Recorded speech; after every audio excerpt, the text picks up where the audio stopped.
3.5 years ago, I made one of the best decisions of my life. As my New Year's resolution, I gave up dieting, stopped worrying about my weight, and learned to eat mindfully. Now, I eat whenever I'm hungry, and I've lost 10 pounds. This was me at age 13 when I started my first diet. I look at that picture now and I think, you did not need a diet, you needed a fashion consult. But I thought I needed to lose weight, and when I gained it back, of course I blamed myself. For the next 3 decades, I was on and off various diets. No matter what I tried, the weight I'd lost always came back. I'm sure many of you know the feeling. As a neuroscientist, I wondered, why is this so hard? Obviously, how much you weigh depends on how much you eat and how much energy you burn. What most people don't realize is that hunger and energy use are controlled by the brain, mostly without your awareness. Your brain does a lot of its work behind the scenes. And that is a good thing, because your conscious mind, how do we put this politely, it's easily distracted. It's good that you don't have to remember to breathe when you get caught up in a movie. You don't forget how to walk because you're thinking about what to have for dinner. Your brain also has its own sense of what you should weigh, no matter what you consciously believe. This is called your set point, but that's a misleading term because it's actually a range of about 10 or 15 pounds. You can use lifestyle choices to move your weight up and down within that range, but it's much, much harder to stay outside of it.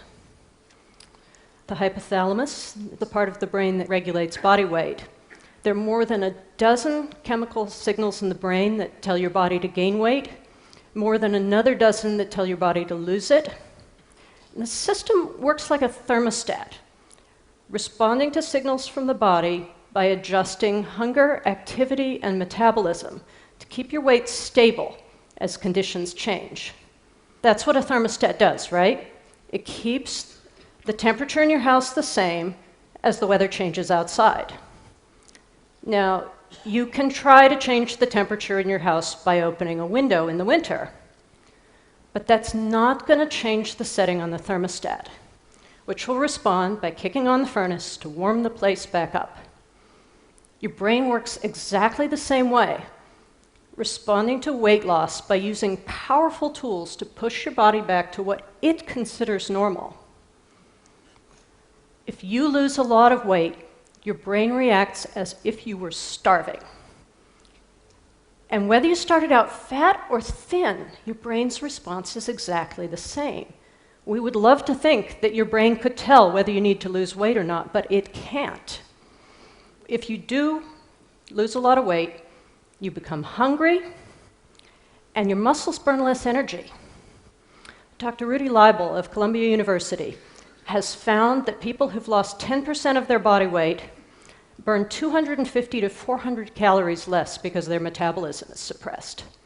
That's a lot of food. This means that a successful dieter must eat this much less forever than someone of the same weight who's always been thin. From an evolutionary perspective, your body's resistance to weight loss makes sense. When food was scarce, our ancestors' survival depended on conserving energy. And regaining the weight when food was available would have protected them against the next shortage. Over the course of human history, starvation has been a much bigger problem than overeating. This may explain a very sad fact. Set points can go up, but they rarely go down. Now, if your mother ever mentioned that life is not fair, this is the kind of thing she was talking about. Successful dieting doesn't lower your set point. Even after you've kept the weight off for as long as 7 years, your brain keeps trying to make you gain it back. If that weight loss had been due to a long famine, that would be a sensible response. In our modern world of drive-through burgers, it's not working out so well for many of us. That difference between our ancestral past and our abundant present is the reason that Dr. Yoni Friedhoff of the University of Ottawa would like to take some of his patients back to a time when food was less available. And it's also the reason that changing the food environment is really going to be the most effective solution to obesity. Sadly, a temporary weight gain can become permanent. If you stay at a high weight for too long, probably a matter of years for most of us, your brain may decide that that's the new normal. Psychologists classify eaters into two groups: those who rely on their hunger and those who try to control their eating through willpower, like most dieters. Now, let's call them intuitive eaters and controlled eaters. The interesting thing is that intuitive eaters are less likely to be overweight, and they spend less time thinking about food. Controlled eaters are more vulnerable to overeating in response to advertising, supersizing, and the all-you-can-eat buffet. And a small indulgence, like eating one scoop of ice cream, is more likely to lead to a food binge in controlled eaters. Children are especially vulnerable to this cycle of dieting and then binging. Several long-term studies have shown that girls who diet in their early teenage years are 3 times more likely to become overweight 5 years later, even if they started at a normal weight. And all of these studies found that the same factors that predicted weight gain also predicted the development of eating disorders. The other factor, by the way, those of you who are parents, was being teased by family members about their weight. So don't do that. I left almost all my graphs at home, but I couldn't resist throwing in just this one, because I'm a geek, and that's how I roll.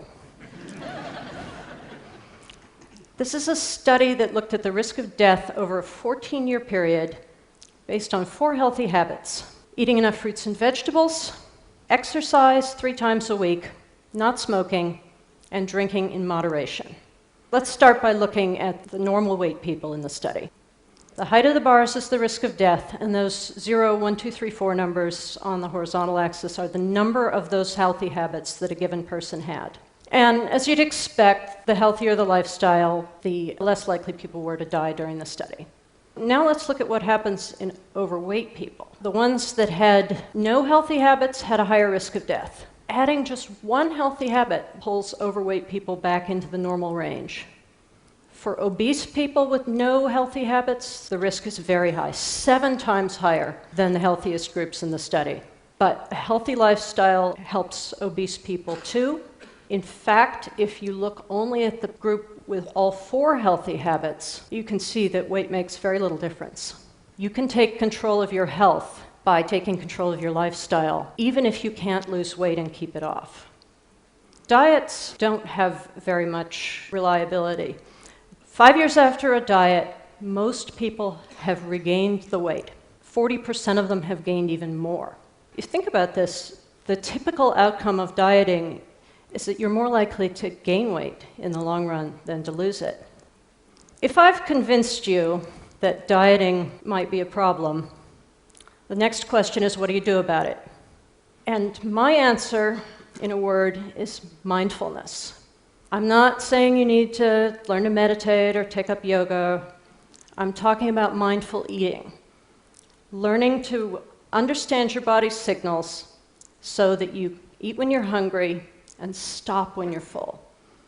Because a lot of weight gain boils down to eating when you're not hungry. How do you do it? Give yourself permission to eat as much as you want, and then work on figuring out what makes your body feel good.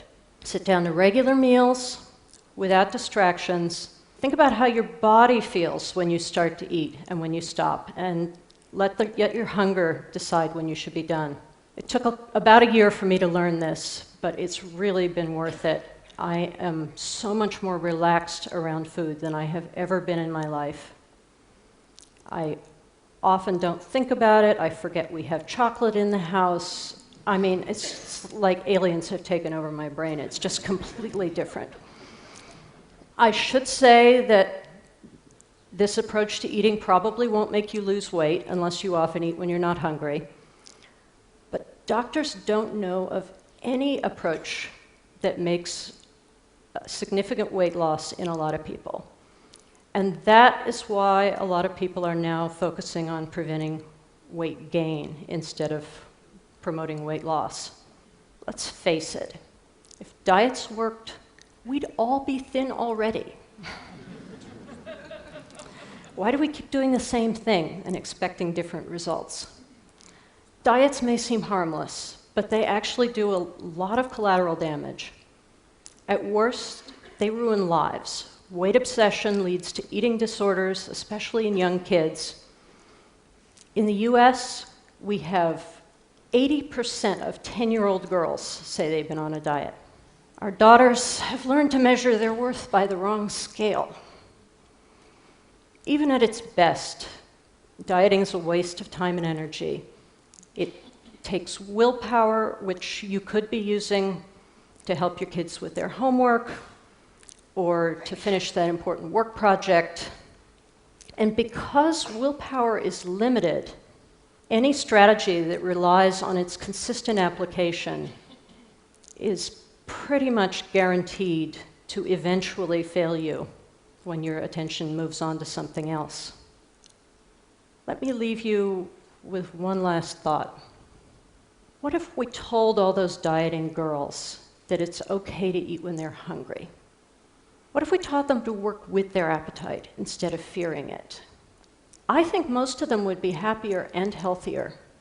And as adults, many of them would probably be thinner.